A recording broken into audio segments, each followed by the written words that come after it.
Every kid has a dream, and mine was, to be in the Olympics. And I was a junior in high school, and I was a member of the U.S. men's junior national team. I was practicing high bar, and whenever I went to re-grasp the bar after doing basically a double backflip over the bar, my grip wrapped around the bar and pinched against itself, and I couldn't get my hand off the bar, and the momentum from catching the release swung my body around and my hand was stuck in place. And so they rushed me to the emergency room here at Methodist, and they first of all got an x-ray, confirmed the fracture, and then they set the bones in the emergency room.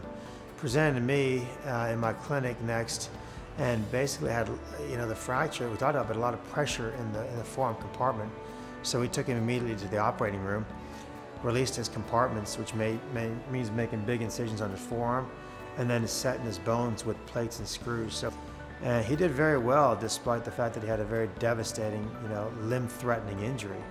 Okay, obviously it's broken and it's pretty bad, but I thought 8 to 10 weeks and I'd be back no problem. And after speaking with the doctors and stuff, I found out that the more realistic thing was that I might never do gymnastics again. I had a very long discussion with him about this may be a career-ending injury, and that he may, not be able to compete at the level he had done in the past. The support is a huge thing whenever you're coming back from an injury like that. It was a reassurance whenever I would have rough days or I wasn't really gaining any ground. It felt like to me that they would just keep telling me that there wasn't anything that was going to stop me. Chris was just a very well-spirited kid.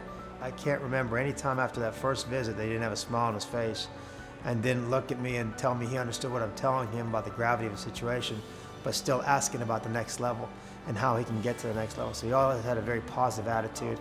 And to see him do so well and get to the Olympic team now is just great. I don't know if I would have reached the potential of my gymnastics career if I hadn't gone through something like that.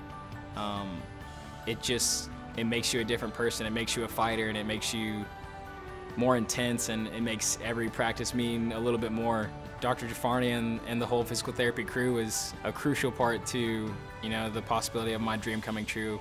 I definitely wouldn't be where I'm at today if it wasn't for them.